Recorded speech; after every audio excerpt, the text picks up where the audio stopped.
के लिए काम किया। ये सरकारें शहरों की तस्वीर और तकदीर बदलने का काम कर रही। आप देखो, इसी इटारसी को 12-13 साल पहले जब मैं पहली बार सांसद बन के आया था, उस समय की इटारसी और आज की इटारसी में जमीन और आसमान का अंतर। जैसे सही बात डॉक्टर साहब ने कहा, नाला मोहल्ला से क्यों कहें हम नाला मोहल्ला, इसका नाम बदल देना चाहिए। अब इसका नाम बदल दो, क्या रख दिया, भगत सिंह नगर रख दिया। कितनी अच्छी बात। ये नाला मोहल्ला, कभी नाला बहता होगा। अब आज के समय विकसित युग में अब किसी नाले के लिए कोई स्थान नहीं। अब तो इसकी आप कल्पना करिए ना, ये प्रत्याशी खड़े हैं हमारे, ये नौजवान इस देश के भाग्य विधाता है।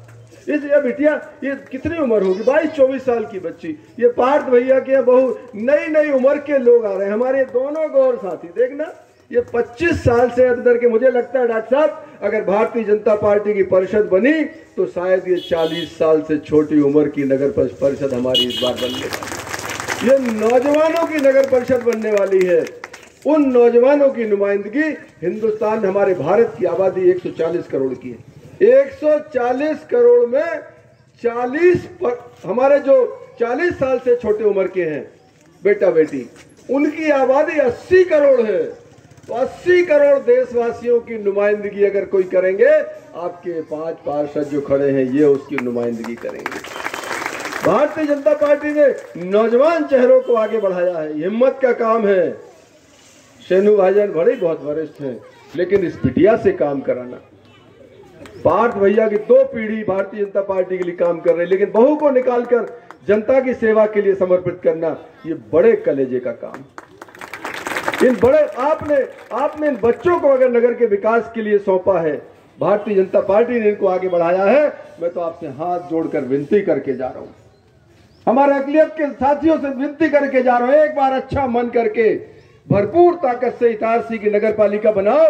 डॉक्टर साहब ने जो घोषणा की है, करोड़ों रुपए की राशि शहर में कम पड़ेगी, जितना आप मांगोगे उतना पैसा भारत की प्रदेश की सरकार से हम भेजने का काम करेंगे। ये विनती आग्रह आपके बीच में हम कर रहे हैं। पहले भी यहाँ काम हुए, जब जिसने जहां चाहा नलकूप दे दो, इस गली के लिए पैसा दे दो, जिसने जो बोला वो हम लोगों ने राशि यहाँ पर उपलब्ध कराई है। और आगे आने वाले समय में हम लोगों के दिमाग में एक नक्शा इस शहर के लिए, हम लोग इटारसी को आदर्श शहर बनाना चाहते हैं। जिस तरह हम लोगों ने रेलवे स्टेशन को परिवर्तित करके एक आदर्श स्टेशन की तरफ हम ले जा रहे हैं, कितने अंडर ब्रिज इस शहर में बनवाए हैं।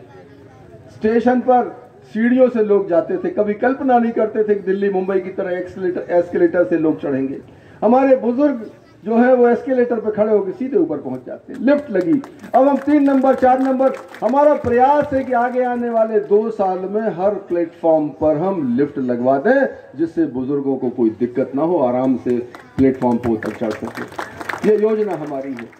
अंडरपास हम लोगों ने तैयार कराए इस इटारसी शहर को एक आदर्श शहर बनाने के लिए, क्योंकि इटारसी को पूरा देश जानता है। हिंदुस्तान में जहां हमें कोई नहीं पहचानता, जब कोई होशंगाबाद नर्मदापुरम को नहीं जानता, वो कहते हैं सांसद जी आपका कौन सा शहर है, तो हम फिर आखिर में इटारसी का नाम लेते हैं। जैसे इटारसी का नाम लेते हैं सब हमको जानने लगते हैं। हिंदुस्तान का सबसे बड़ा जंक्शन जहां 325 ट्रेन रोज रुकती हैं, हमने यार राजधानी, डॉक्टर साहब अपन ने राजधानी रोकने का काम किया। राजधानी अच्छी जगह नहीं रुकती, वो जो प्रदेश की राजधानियों में खड़ी होती है। इटारसी में बेंगलुरु राजधानी हम लोगों ने रोकी आपकी सुविधा के लिए। हमारी सरकार ने निकाय का कितना बड़ा प्रोग्राम, शादी विवाह का कितना बड़ा प्रोग्राम चलाया। ये बेटी अब अपने वार्ड में ऐसे गरीब बेटियों के निकाय की तैयारी करेगी जिन पर हमारी सरकार 50,000 रुपए खर्च करेगी। एक बेटी की शादी पे 50,000 रुपए खर्च करेगी। ये बेटी आपकी नुमाइंदगी करके उन बेटियों के विवाह में योगदान देगी। ये नौजवान यहाँ पर खड़े हैं, ये पार्थ भैया के यहाँ बहू यहाँ पर खड़ी है, ये घरों से महिला बच्चियों को निकालकर उनकी शादी का इंतजाम करेंगे। आज आप देखो बुजुर्गों की पेंशन हम लोग दे रहे हैं। आज तीर्थ यात्रा की बात चलती है, बाहर हमारे मुखिया माननीय शिवराज जी, अगर उन्होंने तीर्थ दर्शन ट्रेन में मथुरा और काशी को भेजने का काम किया है, तो अजमेर शरीफ भी हमारे अकलियत के बुजुर्गों को भेजने का काम हमारे मुखिया ने किया। ऐसी सरकार जो सबकी चिंता करती है। ये विघ्न संतोषी तो कुछ लोग हैं, ये अल्लाह ताला अगर है तो वो समझता है हमारे जहन में आपके लिए कितना आदर कितना प्यार है।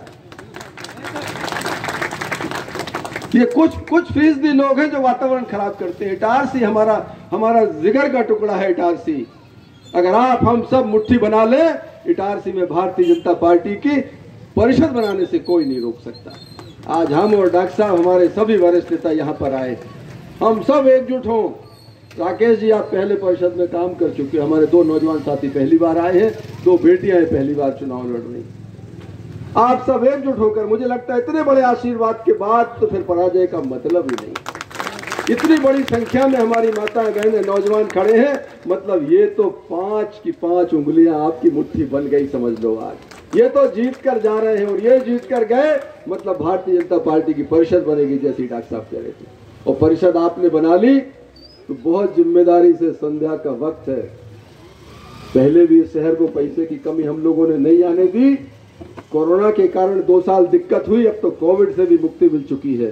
चारों तरफ खुशहाली है, पैसे की कोई कमी नहीं आएगी। इटारसी के विकास और यहाँ की तरक्की, यहाँ की खुशहाली की नई इबारत हमारे ये पार्षद लिखेंगे। ये आपके बीच में विनती करते हुए, क्योंकि मौसम भी खराब है, आगे कार्यक्रम भी है, मैं पुनः एक बार आपसे गुजारिश करूंगा, आपसे आग्रह करूंगा कि 6 तारीख में सुबह 7 बजे मतदान चालू होगा।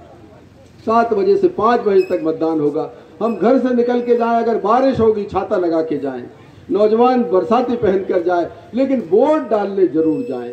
नरसिंहपुर जिले में अभी हमारा मतदान हुआ है 85% मतदान हुआ है। जिला पंचायत के मतदान में 15 में से 12 भारतीय जनता पार्टी के प्रत्याशी जीत चुके हैं वहां। इसी तरह होशंगाबाद जिले में भी आपका आशीर्वाद मिले, 6 तारीख में कमल खिले, वो कमल खिलेगा और ये नौजवान बच्चे निकलकर आपकी सेवा में 4 चांद लगाएंगे। यही विनती करते हुए अपनी वाणी को विराम देता हूँ। बहुत बहुत धन्यवाद। जय हिंद, जय भारत। बहुत सारे लोग